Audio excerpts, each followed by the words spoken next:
So most strokes do not come out of nowhere. They knock first. 1 second, you are reaching for a coffee cup, and the next, the whole kitchen swings sideways. The window where the wall should be, your own hand gone numb and far away, and a single word, a name you have said 10,000 times, stuck behind your teeth and refusing to come out. Then maybe 40 seconds later, it lifts, clean, like it never happened. So you stand there gripping the counter, telling yourself you are fine. You are not fine. What you just felt was your brain firing its last clear warning before a stroke, and the window to catch it is measured in hours, not weeks. Most people never know that. They feel the room tilt, or the hand go dead, or the words jam, and then it passes, so they pour the coffee and go on with their day. It is the deadliest mistake they will ever make, because that strange, vanishing moment is not nothing, and it is not your age. It is the warning that comes before the stroke, and once you can spot it, you may catch the one that is coming for you, or for someone sitting in the room with you right now. Today, I will show you the 5 ways it can look, and exactly what to do the second one hits. This is not rare, and it is not slow. Stroke is one of the leading causes of death, and the leading cause of lasting disability in this country. Here is why every minute counts so brutally. Your brain is a fuel hog. It is barely 2% of your body weight, 2%. Yet it burns about a fifth of all the oxygen you breathe and a quarter of all the sugar in your blood. It never coasts. It never rests. So the instant its fuel line is cut, the cells begin to die. Not over hours. Within minutes, a whole life can change beyond repair in a single afternoon. And the risk climbs hard with age, roughly doubling every decade past middle age. But here is the hopeful half of that brutal fact. A great many strokes are announced ahead of time by exactly these brief warnings. That is the gift. The trouble is that a warning only helps if you can read it. And almost no one is ever taught. Nobody teaches this. They feel the strange little episode. It passes. And they file it under a long day or a bad night of sleep. By the time the real stroke arrives, the warning is just a memory nobody acted on. That is the gap I want to close for you, right now, in the next few minutes. Let me tell you about Margaret.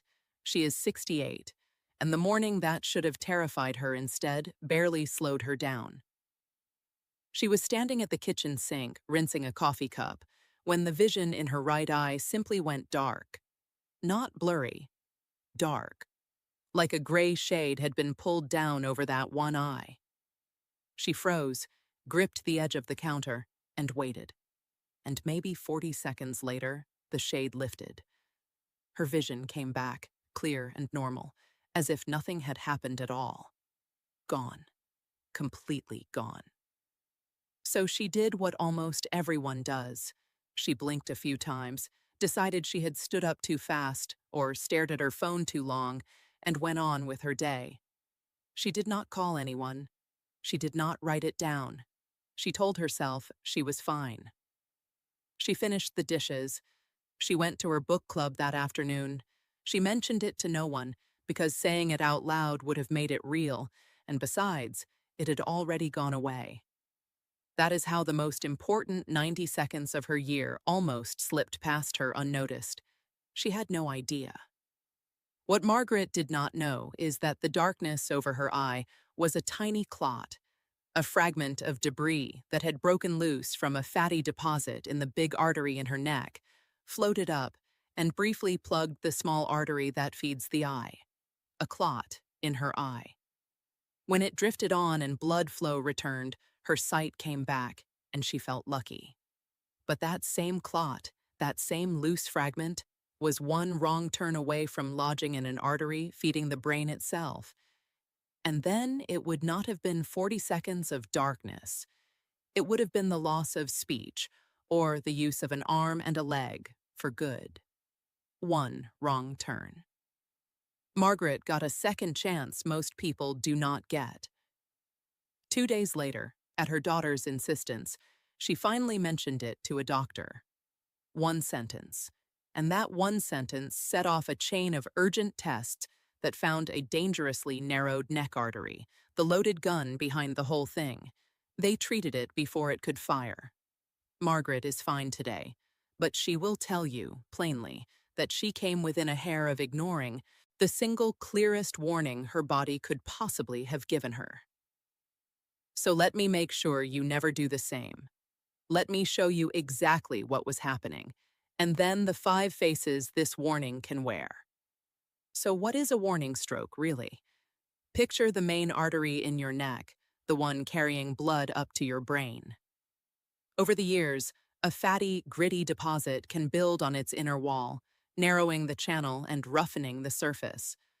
Now and then, a small piece breaks loose, or the narrowed vessel briefly clamps down, and for a few seconds or minutes, blood flow to one patch of brain simply stops.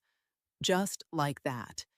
Nearly 9 in 10 strokes happen exactly this way. That patch goes offline. Whatever it controls, vision, sensation, balance, speech, drops out. Then the clot moves on or the spasm relaxes, flow rushes back, and the function returns. The symptom vanishes. And that vanishing is the whole trap, because your body just showed you in miniature exactly the stroke it is about to have for real. It is a dress rehearsal for the real thing. The brain blacked out and recovered this time by pure luck, because the blockage happened to clear on its own. This time. The warning is that the next blockage may not clear, and the next blackout may not come back, ever. Doctors have a name for this type of warning. They call it a transient ischemic attack, a TIA, and many people still call it a mini-stroke. That nickname is a problem. It makes the whole thing sound minor, and there is nothing minor about it. Here is what the research found. After one of these warnings, the danger is not off in some distant future. It is right here. A substantial number of people who have a TIA go on to a full stroke within the following months, and in many studies, a large share of those strokes land within the first day or two. Days, not decades. The warning and the disaster can sit just hours apart. And the reason is as simple as it is unsettling. Whatever caused that brief blockage is still there after the symptom clears. A rough patch of plaque. A small clot thrown from the heart. It did not dissolve and float away. It is still active, still able to throw a bigger piece that does not pass. The threat never left. Only the symptom did. That is why a spell that lasted 30 seconds and then vanished is a true emergency. The clock starts the moment it clears. So here are the 5 signs. Learn them like you learn the faces of your own family. The first sign is the one Margaret had. A sudden loss of vision in one eye, like a curtain or a shade dropping down over it, or a smear of gray across it that lasts seconds to a couple of minutes and then clears. Then it is gone. Doctors have a name for it, amaurosis fugax, which simply means fleeting blindness, and they treat it like a fire alarm, a real one. It almost always means a clot or a fragment of plaque has briefly blocked the artery to the eye, which branches directly off the same artery feeding your brain. Same pipeline. People blame it on tired eyes, on screens, on standing up too fast. It is almost never any of those. A sudden gray curtain over one eye, even for a moment, is your carotid artery waving a red flag. Do not look away from it. It is the cheapest warning your body will ever hand you, and the one people throw away the most. The second sign is sudden numbness or weakness on one side of the body. It might be the whole arm, just the hand, half the face, or one full side from head to foot. It feels like pins and needles, like cotton, like the limb has turned to rubber and stopped answering you. Pay attention here. And the key detail, the one that separates it from harmless causes, is that it comes out of nowhere while you are just sitting, standing, or talking, and it is one-sided. Now, you have slept on your arm before and woken it up numb. That is different. That clears in a minute once you move, and it has nothing to do with your brain. This is not that. This comes with no warning, no bad position, and it maps to one side of your body because each half of your brain controls the opposite side. The arm itself is perfectly fine. It is the part of the brain that feels that arm that has briefly gone dark, sudden, one-sided, out of nowhere. That is the pattern that matters. The third sign is a sudden loss of balance or coordination, a sudden lurch or veer as if the floor had tilted under you. You are on a flat, familiar floor, and out of nowhere your foot lands wrong. Your leg goes rubbery, or you veer sideways into the wall. Out of nowhere. Or a hard wave of spinning hits you for no reason at all. Now, I need to be careful here, because not all dizziness is a stroke. The brief spinning that hits only when you roll over in bed or tip your head back has a different, far less dangerous cause. The difference is this. Stroke-type imbalance comes on suddenly, for no clear reason, and it often arrives with one of the other signs: trouble walking, slurred words, a numb hand. It rarely comes alone. Spontaneous, intense loss of balance with no obvious trigger is a reason to get checked, not to sit down and wait it out. The fourth sign is in your speech, and it is one of the most recognizable of all. Out of nowhere, the words break down. They will not come. The sentence is right there in your head, but it comes out slurred, chopped, or stuck behind your teeth. Or the opposite, you speak in a smooth stream that turns out to be nonsense, words that do not fit together, and you cannot quite follow what others are saying to you either. It frightens everyone in the room. I am not talking about losing a name for a second, or hunting for a word when you are tired. Everyone does that. I am talking about speech that suddenly, clearly breaks in a way that makes you or the person across from you feel that something is wrong. And then, often, it self-corrects after a few minutes. Do not let that fool you. Broken speech that fixes itself is the alarm going off and then falling silent. It still went off. The fifth sign is the most famous one, and the one the others are often measured against. A sudden droop on one side of the face, one corner of the mouth falls, one eyelid sags. A smile comes out crooked, lifting on one side and going slack on the other. Sometimes the person cannot feel it happening, which is why it helps to know it cold. If you ever suspect a stroke, in yourself or anyone else, ask them to smile and watch. If one side does not follow, if the face hangs unevenly, that is a stroke sign until a doctor proves otherwise. Watch the smile. Face, arm, speech, and the time it started. That simple set has pulled more people back from disaster than almost anything else in medicine. So let me draw the line clearly, because the whole danger of these signs is how easily they get explained away.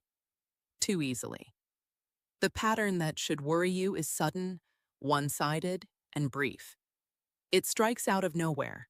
It often hits just one side of the body or face, and it may vanish within minutes and leave you feeling completely normal.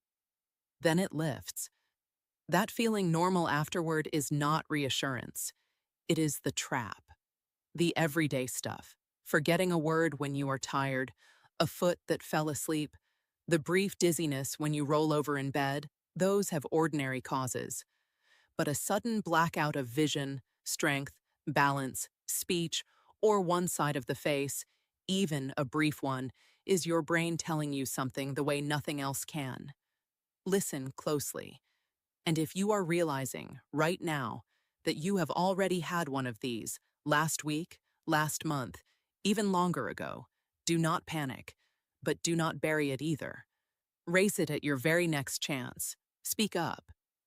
A warning acted on late still beats a warning never acted on at all. So now let me tell you exactly what to do when it happens. The moment one of these signs appears, time becomes the most valuable thing you have.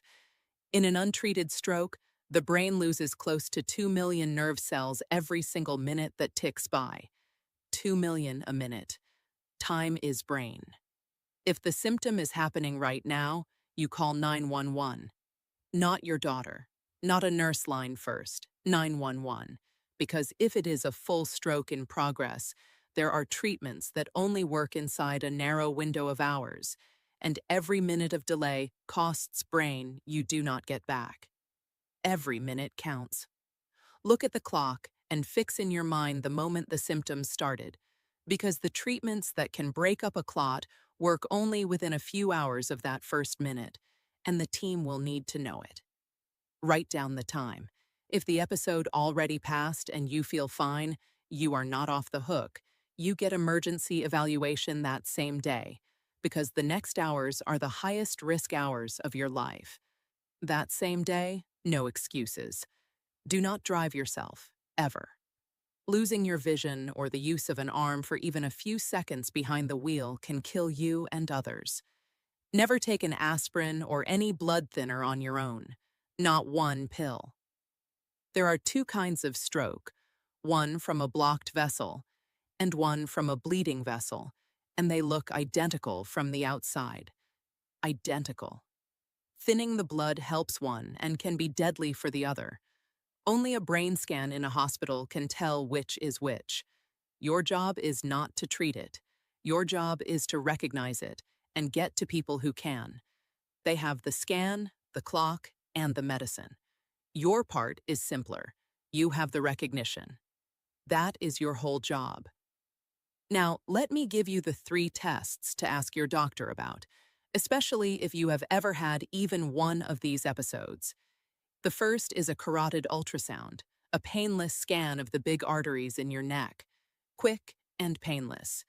It shows both the structure of the artery and how the blood is flowing through it, and it can reveal whether one of those vessels has narrowed dangerously from plaque, exactly the situation that nearly took Margaret down. That was her loaded gun. It is quick, it does not hurt, and it can reveal a danger you would never feel on your own. If a neck artery is seriously narrowed, there are well-established procedures to open it up, and they prevent a great many strokes every year. Ask whether a carotid ultrasound makes sense for you. Ask for it by name. The second test is a simple blood test called hemoglobin A1C. It measures your average blood sugar over the past 3 months, not just a single morning. 3 months, not one. That matters because high blood sugar quietly damages the smooth inner lining of your blood vessels for years, long before anyone hands you a diabetes diagnosis.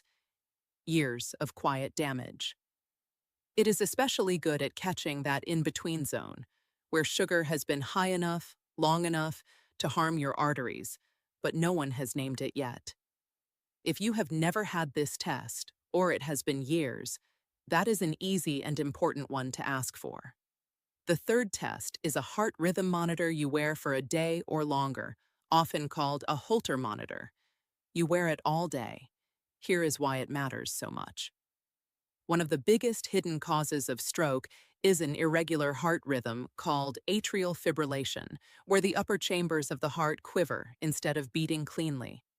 When that happens, blood pools and can form a clot, and that clot can shoot straight up to the brain. A clot from the heart. The catch is that this rhythm often comes and goes, so a 10-second reading in the office misses it completely. It hides. A monitor worn through your normal day can catch it. And when it is caught, well-studied medications, prescribed and watched carefully by your doctor, can lower the resulting stroke risk dramatically. That is not a small thing. That is a hidden risk turned into a managed one. So step back with me for a moment, because here is the truth at the heart of all this. A stroke is almost never a bolt from a clear sky. It is usually the last step in a long, quiet process, and it tends to knock on the door before it kicks it in. It knocks first. The things that protect you are not mysterious.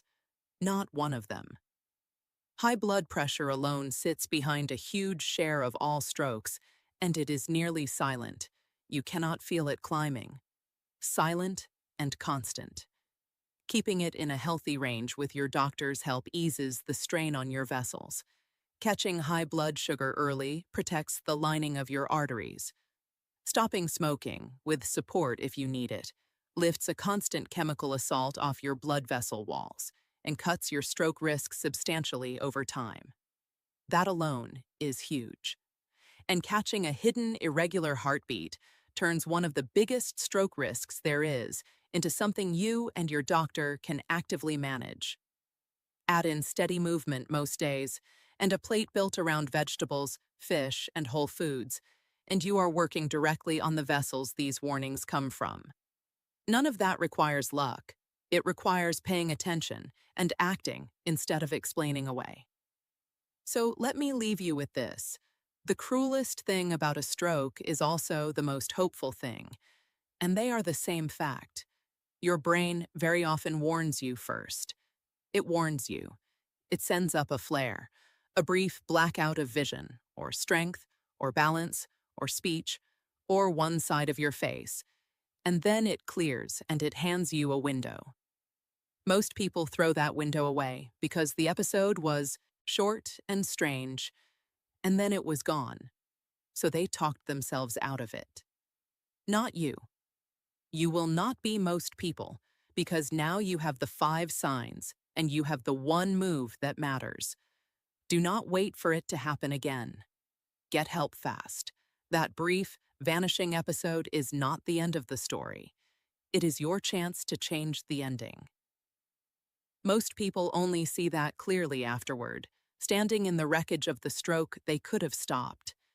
You get to see it before. That is everything. You deserve to keep your words, your steps, your independence, and every ordinary morning at your own kitchen sink. So learn these 5. Say them out loud to the people you love. And if one ever appears, treat it like the gift it is, a warning in time. Take care of yourself, and I'll see you in the next one.